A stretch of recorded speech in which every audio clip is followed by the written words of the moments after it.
दोस्तों, दुनिया का सबसे एडवांस फाइटर जेट जिसे इनविजिबल कहा जाता है, रडार जिसे प्रॉपरली पकड़ नहीं पाते, अगर वही जेट किसी बैटलफील्ड में हिट हो जाए और उसे इमरजेंसी लैंडिंग करनी पड़े तो इसका मतलब सिर्फ एक अटैक नहीं होता, ये एक सिग्नल होता है, एक मैसेज होता है, एक वार्निंग। और इस बार ये मैसेज आया है ईरान की तरफ से। वेस्ट एशिया में ऑलरेडी टेंशन हाई था, अमेरिका, इजराइल, ईरान और प्रॉक्सी ग्रुप्स, और इसी बीच एक ऐसा इंसिडेंट सामने आता है जो क्विकली नहीं बल्कि स्ट्रेटेजिकली पूरी दुनिया को शॉक कर देता है। क्या सच में ईरान ने यूएस के F-35 को हिट किया? अगर हाँ तो कैसे, और इसका मतलब क्या है फ्यूचर के वॉर्स के लिए? आज हम हेडलाइंस नहीं, डिटेल में पूरी इन्फॉर्मेशन समझेंगे। आखिर ये सिचुएशन बनी कैसे? वेस्ट एशिया का रीजन कभी भी सिंपल नहीं रहा। यहाँ हर एक कंट्री का एक हिडन एजेंडा होता है। अमेरिका का गोल क्लियर है, अपनी मिलिट्री प्रेजेंस मेंटेन करना, ऑयल रूट सिक्योर रखना और अपने अलाइज को प्रोटेक्ट करना। दूसरी तरफ ईरान है जो ओपनली अमेरिका और इजराइल के इन्फ्लुएंस को चैलेंज करता है। ईरान डायरेक्ट वॉर कम करता है लेकिन प्रॉक्सी नेटवर्क्स स्ट्रॉन्ग रखता है। हिजबुल्ला, होतीज, मिलिशियास इन इराक, ये सब ईरान के एक्सटेंडेड आर्म्स है। पिछले कुछ सालों में अमेरिका ने ईरान पर सैंक्शंस लगाए, ईरान ने गल्फ रीजन में प्रेशर क्रिएट किया, कभी ऑयल टैंकर्स टारगेट हुए, कभी बेसेस पर ड्रोन अटैक्स हुए और धीरे धीरे एक इनविजिबल वॉर चल रहा था। ये कोई ऑफिशियल वॉर नहीं था लेकिन हर तरफ से छोटे छोटे स्ट्राइक्स हो रहे थे। इसी एनवायरनमेंट में F-35 जैसे एडवांस जेट्स रेगुलरली डिप्लॉय किए जा रहे थे। ये सिर्फ एयरक्राफ्ट नहीं, ये फ्लाइंग सर्विलेंस सिस्टम्स होते हैं। ये एनिमी टेरिटरी के अंदर जाकर डेटा कलेक्ट करते हैं, टारगेट आइडेंटिफाई करते हैं और अगर जरूरत पड़े तो स्ट्राइक्स भी करते हैं। सिंपल लैंग्वेज में ये अमेरिका की आंखें और कान होते हैं बैटलफील्ड में, और अगर कोई इन्हें हिट कर दे तो इसका मतलब गेम चेंज हो रहा है। तो एग्जैक्टली क्या हुआ? रिपोर्ट्स के अकॉर्डिंग मिडिल ईस्ट के एक सेंसिटिव जोन में यूएस का एक F-35 मिशन पर था। ये रूटीन पेट्रोल या सर्विलेंस ऑपरेशन हो सकता है जहां से इंटेलिजेंस गैदर की जा रही थी। सब कुछ नॉर्मल चल रहा था, तभी एक अनएक्सपेक्टेड डेवलपमेंट होता है। ईरान का एयर डिफेंस सिस्टम या मिसाइल नेटवर्क एक्टिवेट होता है। यहाँ एक इम्पोर्टेंट चीज समझनी जरूरी है। ईरान ने पिछले कुछ सालों में अपनी एयर डिफेंस कैपेबिलिटीज काफी इम्प्रूव की है। उन्होंने रशिया और अपनी इंडिजीनियस टेक्नोलॉजी का मिक्स यूज किया है और सबसे इम्पोर्टेंट, उन्होंने स्टेल्थ एयरक्राफ्ट को डिटेक्ट करने पर काफी फोकस किया है।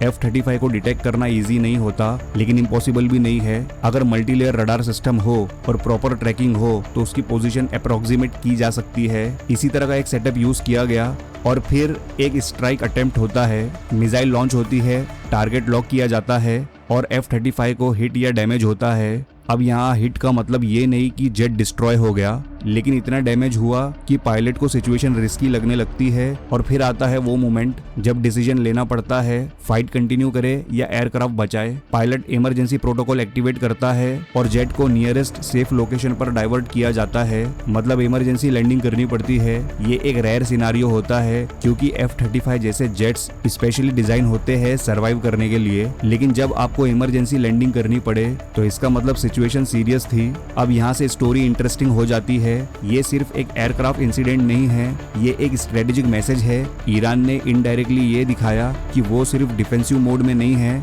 वो एक्टिवली चैलेंज कर सकता है और सबसे इम्पोर्टेंट, वो अमेरिका के मोस्ट एडवांस टेक्नोलॉजी को भी टारगेट कर सकता है।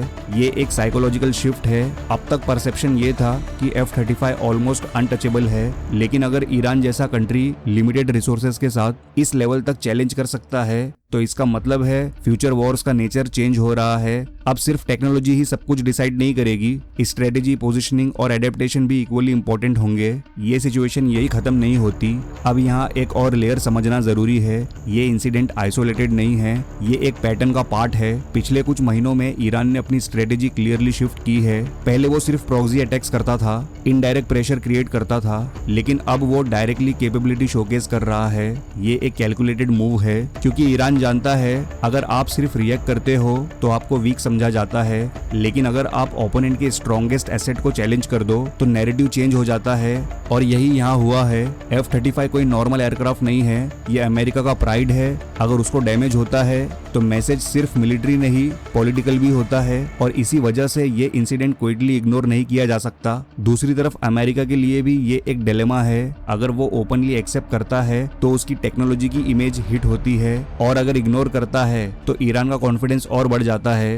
ये एक साइकोलॉजिकल चेस गेम बन चुका है जहां हर मूव का इम्पैक्ट बैटलफील्ड से ज्यादा परसेप्शन पर पड़ रहा है और मॉडर्न वॉरफेयर में परसेप्शन ही पावर होती है। लेकिन कहानी यही स्लो नहीं होती, यहाँ से गेम और फास्ट होने वाला है क्योंकि अब दोनों साइड्स एक दूसरे को टेस्ट कर रहे हैं। ईरान ये चेक कर रहा है कि वो कितनी दूर तक पुश कर सकता है बिना फुल वॉर ट्रिगर किए, और अमेरिका ये देख रहा है कि कौन से रिस्पॉन्स से सिचुएशन कंट्रोल में रहेगी। ये एक कंट्रोल्ड एस्केलेशन का फेज है जहां हर अटैक केयरफुली कैलिब्रेटेड होता है। आप फुल वॉर नहीं चाहते लेकिन आप वीक भी नहीं दिखना चाहते।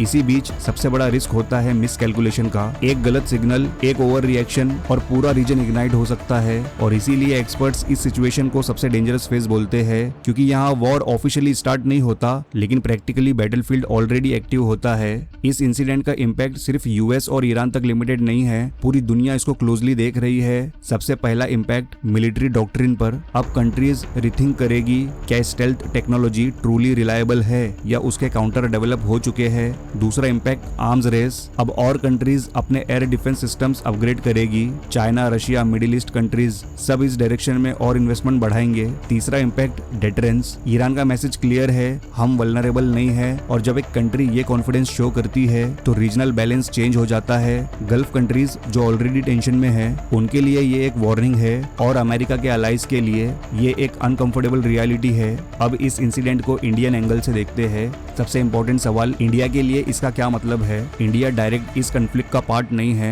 लेकिन इनडायरेक्टली काफी इम्पैक्ट पड़ता है। सबसे पहला, एनर्जी सिक्योरिटी। इंडिया का large portion oil import middle east से आता है। अगर रीजन अनस्टेबल होता है तो ऑयल प्राइसेस इंक्रीज होंगे और इसका डायरेक्ट इंपैक्ट इंडियन इकोनॉमी पर पड़ेगा। दूसरा, डिफेंस प्लानिंग। इंडिया खुद 5th जनरेशन फाइटर जेट्स के फ्यूचर पर काम कर रहा है। अगर F-35 जैसा प्लेटफॉर्म चैलेंज हो रहा है तो इंडिया को अपनी स्ट्रेटेजी और डिजाइन अप्रोच रिथिंक करनी होगी। तीसरा, जियोपॉलिटिकल बैलेंसिंग। इंडिया का रिलेशन अमेरिका के साथ भी स्ट्रांग है और ईरान के साथ भी हिस्टोरिकली इंपॉर्टेंट रहा है। चबाहार पोर्ट जैसे प्रोजेक्ट्स इंडिया के स्ट्रेटेजिक इंटरेस्ट का पार्ट है। ऐसे सिचुएशंस में इंडिया को केयरफुली बैलेंस मेंटेन करना पड़ता है, ना ओपनली किसी की साइड लेना, ना अपने इंटरेस्ट कॉम्प्रोमाइज करना। अब एक बड़ा सवाल, क्या ये फुल स्केल वॉर का सिग्नल है। शॉर्ट आंसर है अभी नहीं, लेकिन रिस्क डेफिनेटली बढ़ गया है। ऐसे इंसिडेंट्स एस्केलेशन लेडर को पुश करते हैं। एक तरफ अमेरिका प्रेशर फील करेगा रिस्पॉन्ड करने का, दूसरी तरफ ईरान अपनी पोजीशन स्ट्रांग दिखाने की कोशिश करेगा, और ये पुश एंड पुल कभी कभी कंट्रोल से बाहर निकल जाता है। हिस्ट्री में ऐसे काफी एग्जांपल्स है जहां स्मॉल इंसिडेंट्स ने बड़े वॉर्स ट्रिगर किए हैं, इसलिए ये सिचुएशन डेंजरस है। तो ओवरऑल पिक्चर क्या है, एक F-35 का हिट होना, एक इमरजेंसी लैंडिंग। सरफेस पर ये एक मिलिट्री इंसिडेंट लगता है लेकिन अंदर से ये एक सिग्नल है कि बैटलफील्ड इवॉल्व हो रहा है, कि जो सिस्टम्स हम अनबीटेबल समझते थे उनके काउंटर्स डेवलप हो रहे हैं, और सबसे इम्पोर्टेंट कि ईरान जैसी कंट्रीज अब सिर्फ रिएक्ट नहीं कर रहे, वो एक्टिवली चैलेंज कर रहे हैं। ये इंसिडेंट शायद हेडलाइन से जल्दी गायब हो जाए लेकिन इसका इम्पैक्ट लॉन्ग टर्म रहेगा। आने वाले वॉर्स सिर्फ मिसाइल्स और जेट का गेम नहीं होंगे, वो इंटेलिजेंस, एडेप्टेशन और साइकोलॉजिकल डोमिनेंस का गेम होंगे, और इस गेम में हर मूव का एक हिडन मैसेज होता है, और इस बार मैसेज क्लियर था।